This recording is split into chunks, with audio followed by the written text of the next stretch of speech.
Anniversary కూడా మనందరం చేసుకున్నాము. అయితే తెలంగాణ రాష్ట్రం ఏర్పాటైంది మనకందరికీ తెలుసు. ఏపీ రీఆర్గనైజేషన్ యాక్ట్ 2014 ద్వారా, ఈ చట్టం ద్వారా రాష్ట్రం ఏర్పడ్డది. ఏర్పడ్డ తర్వాత ఈ చట్టంలో చాలా విషయాలు చాలా స్పష్టంగా చెప్పడం జరిగింది. రెండు రాష్ట్రాల మధ్య ఏ విధంగా సమస్యలు పరిష్కరించుకోవాలి, ఆస్తుల పంపకాల గురించి వెళ్ళి, తర్వాత కేంద్ర ప్రభుత్వము ఈ రెండు రాష్ట్రాలకి మరి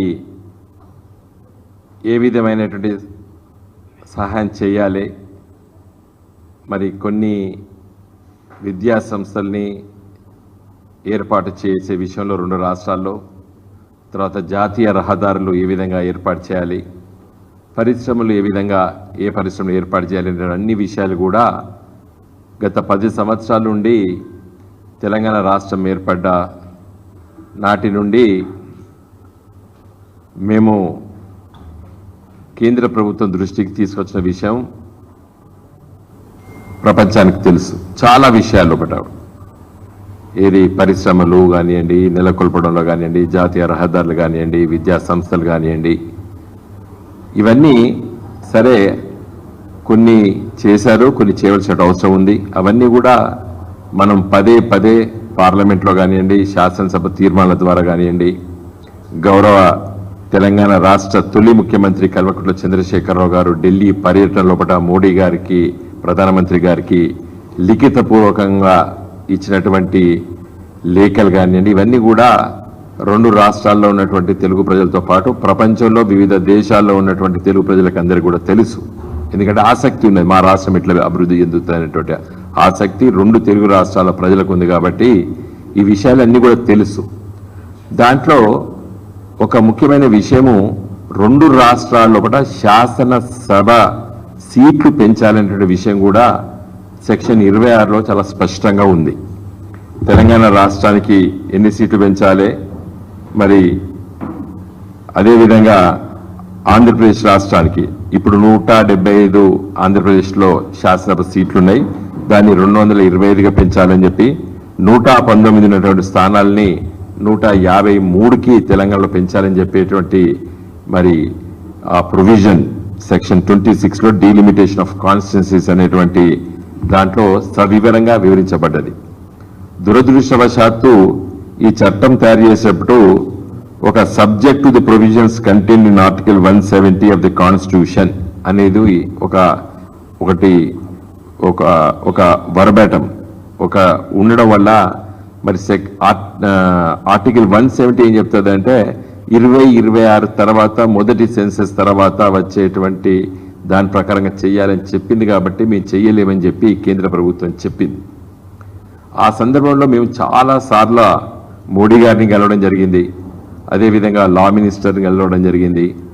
ముఖ్యంగా దీంట్లో మరి ఆనాటి ముఖ్యమంత్రి కేసీఆర్ గారి చొరవతో మరి నేను ప్రత్యేకంగా తిరుగుతూ కేశవరావు గారు, నేను, వెంకయ్య నాయుడు గారు ఆ రోజు మరి మంత్రిగా ఉండే కేంద్ర క్యాబినెట్లో వారు, ఈ లెజిస్లేటివ్ సెక్రటరీస్ వాళ్ళందరినీ పిలుచుకొని మాట్లాడితే ఒక సింపుల్ అమెండ్మెంట్ ఈ చట్టానికి చేసి నాట్ ది స్టాండింగ్ అనేటువంటి ఒక పదాన్ని చూపిస్తే, అది డిలీట్ చేసి చూపిస్తే ఇది సరిపోతుంది చేయొచ్చు అని చెప్పి ఒక అభిప్రాయం వచ్చినప్పుడు కూడా మోడీ గారు దాటేశారు. మరి అదే వాళ్ళకు సానుకూలంగా ఉన్నటువంటి జమ్మూ కాశ్మీర్లో సీట్లు పెంచాలనే అవసరం వచ్చినప్పుడు మేము ఏదైతే ప్రతిపాదన చేశామో నాట్ ది స్టాండింగ్ అనే పదాన్ని పొందపరచాలనేది అదే పొందపరుస్తూ మరి ఆర్టికల్ 317 రద్దు చేసినప్పుడు చట్టం తీసుకొచ్చి ఇవాళ జమ్మూ కాశ్మీర్లో మరి సీట్లు పెంచుకున్నారు. అంటే బీజేపీ ప్రభుత్వానికి వాళ్ళకు ఇష్టం ఉన్న దగ్గర చేసుకున్నారు. మరి తెలంగాణ రాష్ట్రానికి, ఆంధ్రప్రదేశ్ రాష్ట్రానికి పెంచడం ఇష్టం లేదు కాబట్టి వారు పెంచలేదు. ఇది 10 సంవత్సరాలు. ఇది చరిత్ర చెప్తున్నా. ఇంకా అస్సలు విషయానికి వస్తా, చాలా ముఖ్యమైనటువంటి విషయం ఇది. ఈరోజు తెలంగాణ శాసన మండలి ఉన్నది, లెజిస్లేటివ్ కౌన్సిల్. చట్టం అంటే రాజ్యాంగం ఏం చెప్తుందంటే ఆర్టికల్ 169, 170 ఏం చెప్తుందంటే 40 సీట్ల కంటే తక్కువ ఉండకూడదు లెజిస్లేటివ్ కౌన్సిల్. అదేవిధంగా శాసనసభ సీట్లలో 1/3 ఉండాలని చెప్తుంది. ఇవాళ 119 అసెంబ్లీ సీట్లు ఉన్నాయి తెలంగాణలో. 1/3 అంటే ఎంత? 40 కంటే తక్కువ, 39. మరి 40 ఉండాలి, లేవు. కాబట్టి ఇవాళ ఉనికికే ప్రమాదం వచ్చింది. దేనికి? శాసన మండలికి. ఇది ఎందుకు వచ్చింది? మరి పెట్టినప్పుడు ఎట్లా పెట్టలేడు అంటే, అప్పుడు ఆంగ్లో ఇండియన్ ఎమ్మెల్యే ఉండే 120 మంది ఎమ్మెల్యేలు ఉండే తెలంగాణ శాసనసభలు. ఎంతమంది ఉండే? 120 వరకు ఉండే. ఎప్పటి వరకు? మొన్న డిసెంబర్ 3 ఫలితాలు వచ్చే వరకు తెలంగాణ శాసనసభలో ఎన్నిక కాబట్టేటువంటి ఎమ్మెల్యేలు 119, ఒకరు నామినేటెడ్ ఆంగ్లో ఇండియన్. మొత్తం ఎంత? 120 ఉండే. 120లో 1/3 ఎంత? 40. కాబట్టి 40 మినిమం కాబట్టి మనం దాంట్లో వచ్చినాము. కాబట్టి శాసన మండలి మనకి ఏర్పడ్డది.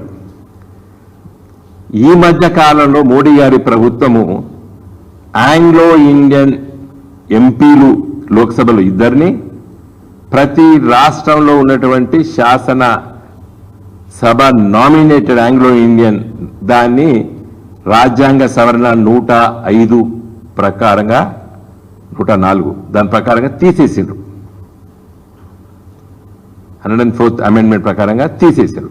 కాబట్టి ఇలా తెలంగాణ శాసనసభకి ఏమైపోయారు? 119 అయ్యారు. మొన్న డిసెంబర్ 3 వరకు తెలంగాణ శాసనసభ సంఖ్య ఎంత ఉండే? 120 ఉండే. కాబట్టి శాసన మండలి రాజ్యాంగం ప్రకారంగా కరెక్టు. ఇప్పుడు ఉనికికే ప్రమాదం వచ్చింది. ఎవరైనా కేసు వేస్తే అసలు రద్దయిపోతుంది శాసన మండలి. రాజ్యాంగం ప్రకారంగా లేదు ఇవాళ తెలంగాణ శాసన మండలి. దానికి ఉనికికే ప్రమాదం వచ్చేసింది. ఎందుకంటే రాజ్యాంగంలో ఏం చెప్తుంది? ఆర్టికల్ 169, 170, 171లో ఏం చెప్తారంటే 40 మంది కంటే తక్కువ ఉండొద్దు శాసన మండలి. శాసన సభ్యులులో 1/3 ఉండాలి. మరి తెలంగాణ శాసనసభలో 119 మాత్రమే ఉన్నారు. 1/3 అంటే 40 కంటే తక్కువ మంది ఉన్నారు. కాబట్టి ఇది కాన్స్టిట్యూషనల్ గా పెద్ద సమస్య వచ్చింది ఇలా శాసన మండలికి. దాని మనుగడకి, దాని ఉనికికే ప్రమాదం వచ్చింది. అది ఉంటుందా పోతుందా శాసన మండలి అనేటువంటి ప్రశ్న. ఇప్పుడు కాన్స్టిట్యూషన్లో యాజ్ పర్ కాన్స్టిట్యూషన్ దానికి ఆ స్ట్రెంత్ లేదు. సో ఈ సందర్భం లోపల నేను అడిగేది ఏంటంటే, రేవంత్ రెడ్డి గారు ఈ దీంట్లో చాలా సమస్యలు రేపు మీరు మాట్లాడతారు. మరి ఈ ఉనికికే ప్రమాదం వచ్చింది కాబట్టి మనకు ఈ section 26 of the AP state reorganisation act లో మనకు 153 సీట్లు పెంచుకునే అవకాశం ఉన్నది. కాబట్టి రేపు చంద్రబాబు నాయుడు ఇప్పుడు చక్రం చెప్తాడు ఢిల్లీలో. ఇదివరకంటే మోడీ వినకపోయేది మనకి. ఇంకా 2 తెలుగు ప్రజలకు ఇవాళ మంచి అవకాశం వచ్చింది. మనకు శాసనసభ ఆడ చంద్రబాబు నాయుడు గారు ఇప్పుడు ముఖ్యమంత్రి గారు 175 నుండి 220 చేసుకోవచ్చు. మనము 119 నుండి 153 చేసుకోవచ్చు. చేసుకోకపోతే నీ ఎమ్మెల్సీ మొత్తం రద్దయిపోతుంది. శాసన మండలికే ఉనికికే ప్రమాదం వచ్చింది. అలా ఇది ఎప్పుడు వచ్చింది?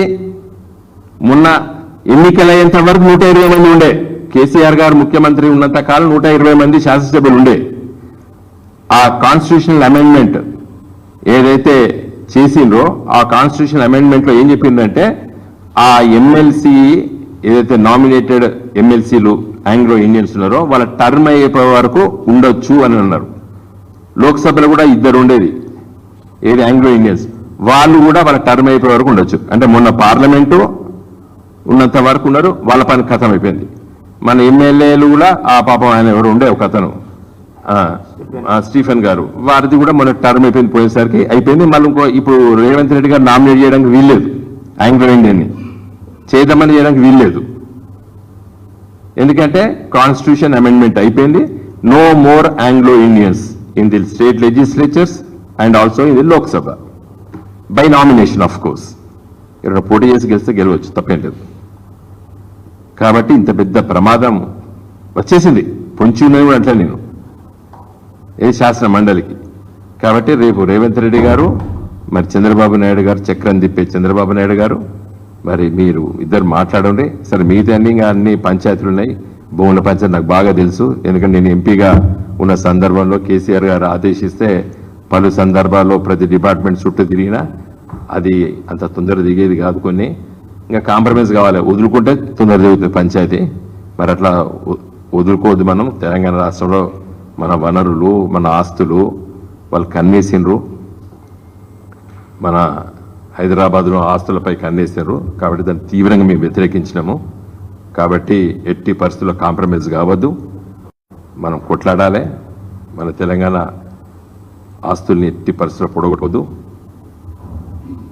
సరే మొన్న కోమటిరెడ్డి గారు ఏదో పరిష్కారం చేస్తా అన్నారు ఢిల్లీది, ఏపీ భవనం, అది కూడా 3 దిక్కుల 3 ముక్కలు ఇస్తా అన్నారు. అది కూడా మంచిది కాదు. మరి ఏం చేసినారు కోమటిరెడ్డి గారు? మేము చాలా సీరియస్గా దాని గురించి ప్రతిపాదన చేస్తాం. అన్ని లెటర్స్ ఉన్నాయి. సీఎం కేసీఆర్ గారు ఉన్నప్పుడు వారు చాలా లెటర్లు రాసిండ్రు. వాటన్నిటితో ఒకసారి చదువుకోండి, చూడండి ఎంత పకడ్బందీగా ఎంత గట్టిగా మరి అన్ని విషయాలు కూడా చెప్పినామో చాలా స్పష్టంగా ఉంటుంది. కాబట్టి రేపు సమావేశం పోయినప్పుడు ఇంకా గదే అధికారులు మన రాజకీయ నాయకులు మారినాం కాబట్టి అధికారులతో వాళ్ళే ఉన్నారు. కాబట్టి వాళ్ళందరితో మాట్లాడి కొంచెం స్పష్టంగా తెలంగాణ కాంప్రమైజ్ కావద్దని చెప్పి నేను రేవంత్ రెడ్డి గారిని కోరుతున్నాను. ఎట్ ది సేమ్ టైం ఈ section 26 of the AP state reorganisation act చాలా సింపుల్ టర్మ్స్ అమెండ్మెంట్ చేయొచ్చండి. ఇది వెంకయ్య నాయుడు గారు, కేశవరావు గారు, నేను, కేసీఆర్ గారు సూచన చేస్తే కూర్చొని గంటల తరబడి రోజుల తరబడి చర్చించడము. It's very simple amendment. Jammu కాశ్మీర్లో చేసుకున్నారు వాళ్ళు, బీజేపీలో కావాలని అక్కడ చేసుకొని వాళ్ళు సీట్లు పెంచుకున్నారు. సుప్రీంకోర్టులో కేసు కూడా నడిచింది. అప్పుడు ఇది కూడా చెప్తే మరి మీరు రాష్ట్ర ప్రభుత్వం దాంట్లో లేదు కదా అని చెప్పేసి అప్పుడు వాళ్ళు వినలేదు. ఏదేమైనప్పుడు కూడా మంచి అవకాశం ఉంది ఇప్పుడు. కాబట్టి దయచేసి నా రిక్వెస్ట్ ఏంటంటే 2 రాష్ట్రాల ముఖ్యమంత్రులు మనము ఈ లెజిస్లేటివ్ కౌన్సిల్ కాపాడుకోవాలి. కాబట్టి దయచేసి రేపు మీరు ఇది కూడా మీ ఎజెండాలో భాగంగా ఉండాలని చెప్పి నేను కోరుతూ సెలవు తీసుకుంటున్నా. మా మిత్రులు మీకు అందరికీ తెలుసు, శశిధర్ రెడ్డి గారు మా ఎక్స్ఎమ్మెల్యే గారు, రామచంద్ర నాయక్ గారు చాలా సీనియర్ లీడరు, తర్వాత హైకోర్టు అడ్వకేట్ కళ్యాణ్ రావు గారు, ప్రవీణ్ కుమార్ మా బీఆర్ఎస్ సీనియర్ లీడర్స్, వీళ్ళందరూ కూడా మరి ఈ పత్రికా వేదికల సమావేశంలో పాల్గొన్నారు. Thank you.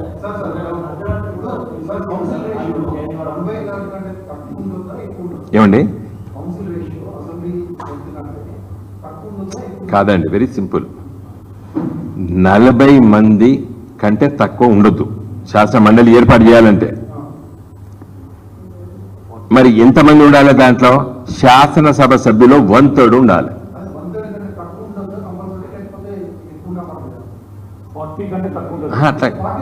40 ఉన్నారు. ఇప్పుడు 1/3 ఉండాలి. ఏడున్నారు? అదే తప్పు కాదండి, అదే కదా ఇప్పుడు మరి ఇప్పుడు నేను ఈ సభ్యులు ఇప్పుడు ఉండడమే తప్ప, అసలు దానికి ఉనికికే ప్రమాదం వచ్చింది కదా. నేను దాంట్లో కంపల్సరీ 40 మంది కంటే తక్కువ ఉండడానికి వీల్లేదు. ఉండడే తప్పు ఉంటున్నాను ఇప్పుడు.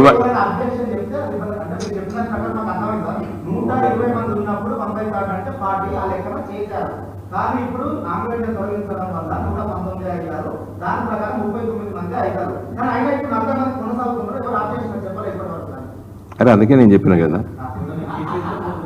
అదే కదా. ఇప్పుడు కాన్స్టిట్యూషన్ కదా, నేను చదువుకున్నాను, నేను ఆమె లాయర్ బై ప్రొఫెషన్. కాన్స్టిట్యూషన్ చెప్పింది చెప్పాలి కదా. ఇవాళ ఎందుకు చెప్తున్నా నేను? నాకు ఇది తెలుసు. ఎందుకు చెప్తున్నా అంటే 2 ముఖ్యమంత్రులు కూర్చున్నారు. చక్రం తిప్పేట ఆయన ఉన్నారు కదా మన దగ్గర తెలుగు రాష్ట్రాల పట. లేదు, ఈ సమస్య ఎక్కలే. ఒక తెలంగాణ రాష్ట్ర శాసన మండలికి సమస్య వచ్చింది. ఇప్పుడు ఎందుకు వచ్చింది సమస్య? మోడీ గారు ఆంగ్లో ఇండియన్స్ తీసేసాడు. ఇప్పుడు మనకు ఆంగ్లో ఇండియన్ మన ఎమ్మెల్యే ఉంటే మనకి సమస్య ఉండకపోవు. ఇప్పుడు 120 ఉన్నప్పుడు 1/3, ఇప్పుడు 200 అనుకోండి, 1/3 మంది ఉండొచ్చు. తక్కువ ఉంటే ఉంచుకొని ఇష్టం, కానీ 1/3 ఈజ్ అప్పర్ లిమిట్. ఇప్పుడు నీ 119లో తక్కువ మొత్తం ఎంత ఉన్నాయండి శాసనమండలి? 6 ఉన్నాయి దేశంలో. దేశంలో మొత్తం 6 శాసనమండలిలో ఉన్నాయి 28 రాష్ట్రాల్లో పట.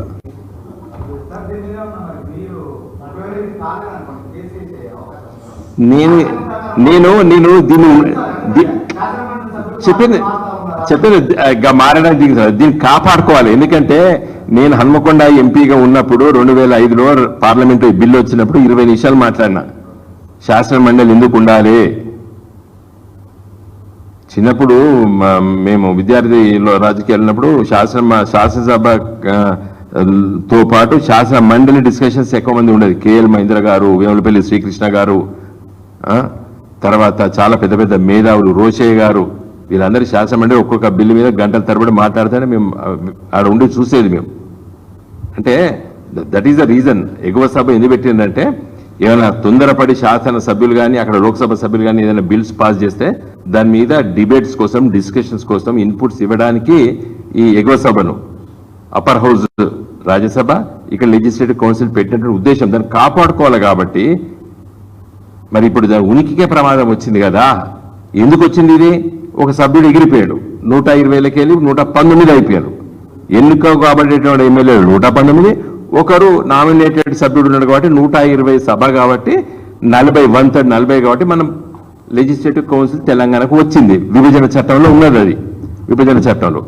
కానీ ఇప్పుడు 119 అయిపోయారు, 1/3, 40 కంటే తక్కువ ఉన్నాం కాబట్టి నీ సభ లేదని వచ్చి రేపొద్దున ఎవరైనా కౌన్సిల్ ఎగిరిపోతుంది. ఎగిరిపోకుండా ఉండాలంటే అట్లీస్ట్ ఇప్పుడైనా చొరవ తీసుకొని ఆ ఇంక్రీజ్ ఆఫ్ సీట్స్ మీద ఒక డెసిషన్ తీసుకొని ఒక అమెండ్మెంట్ తీసుకొచ్చి దాన్ని కాపాడుకోవాలి. నీ కిందికి వచ్చి మాట్లాడతాయి. ఇది మంచి సబ్జెక్ట్.